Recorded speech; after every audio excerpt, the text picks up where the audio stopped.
Pitchfork Media has long been known as a tastemaker in the indie and underground music scenes, okay? They write these reviews, they like the most pretentious indie sounding stuff, okay? Normally, if they review a record positively, it means that I won't like it. That is everything except for Ween. They review Ween positively, and that is okay by me. But for some reason, in the year 2023, instead of reviewing music, they're reviewing music YouTubers. I don't really get it, okay? But they've targeted yours truly. Hey, how's it going? It's your friendly neighborhood gatekeeper, Dan Frampton, and we're going to be talking about this review that they did. Look at this, YouTuber Dan Frampton. And first I gotta say, 4.1? I'm pretty happy with that score. That's a pretty good Pitchfork score. But let's just see if that 4.1 carries through the actual review. Okay, let's dive into this and see what Pitchfork has to say about yours truly. Oh, Dan Frampton, the scourge of the YouTube community?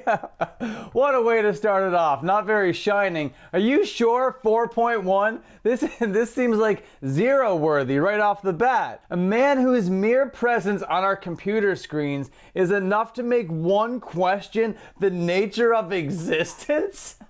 Are you serious? It's not that deep. I don't think anybody's questioning existence when they're watching the Dan Frampton video. And yet, here we are, faced with the task of reviewing his latest offering. Yes, my latest offering, making fun of Travis Barker. How much did you hate that? Let's start with the obvious. Dan Frampton is not funny.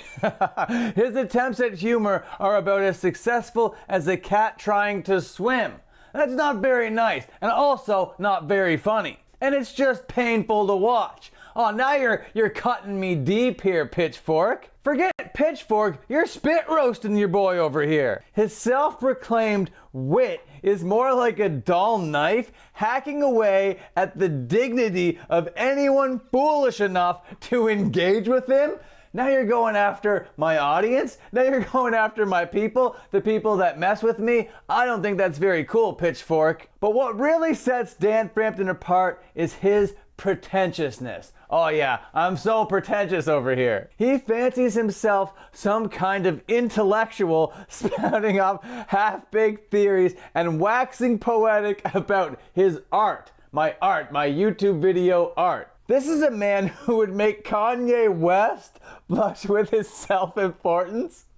Man, you're really going after me, Pitchfork. I'm like a YouTuber with 7,000 subscribers. I don't think that I deserve this. And yet, despite all of this, there is something undeniably captivating about Dan Frampton. Oh, finally, the first positive thing that you could possibly say here. There's something undeniably captivating about me? Is that what you think? Undeniably captivating. Is that what gets me the 4.1 over here? Undeniable captivity? That's a completely different thing. Perhaps it is his train wreck charisma. Or maybe it's the sheer audacity of the mediocrity. The audacity of the mediocrity.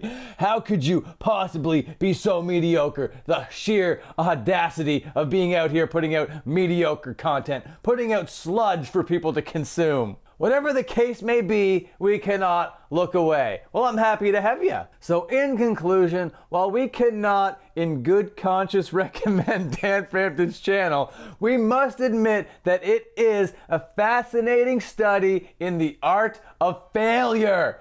God damn.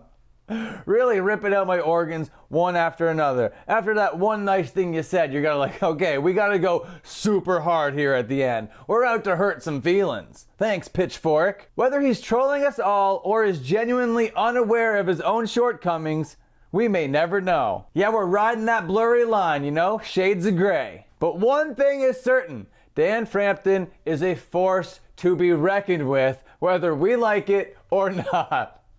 You got that right. I'm here. I'm going nowhere. No one's taking me down. And if you're out here thinking, there is no way that this could be real, yeah, you're right. It's not. It's an AI-generated review. And Anthony Fantano actually reverse copied me.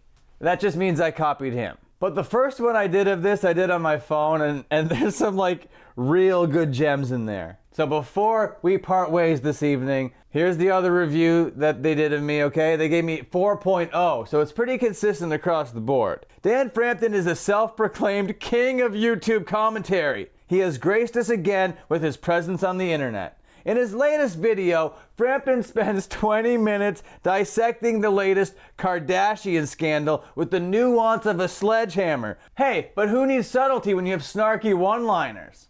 So all that's pretty bang on. Frampton's commentary style is unique, if not a bit grating. His constant need to interject with his own thoughts and opinions can make it difficult to even understand what video he's reacting to. And let's not forget his signature catchphrase, "Yikes, sweetie." I think I gotta take that. "Yikes, sweetie." That does sound like something that I would say. Which he uses so frequently, it's become a drinking game with his followers. So you heard it here first, folks. Every time I say "yikes, sweetie," you gotta take a shot. But despite his flaws, it's hard not to be entertained by Frampton's videos. There's something oddly satisfying about watching him tear apart vapid internet trends and influencers.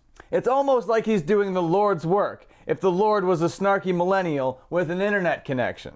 In conclusion, Dan Frampton may not be for everyone, but for those who enjoy a hearty dose of sarcasm and commentary on the internet, his videos are a guilty pleasure. Just don't take him too seriously, or you might find yourself in need of a good eye roll. Gave me a lower numeric score, but a much more shining review, and actually one that kind of represents everything that I do on the channel. It's actually a pretty good review. Yikes, sweetie! Okay, thanks for watching. Bye-bye.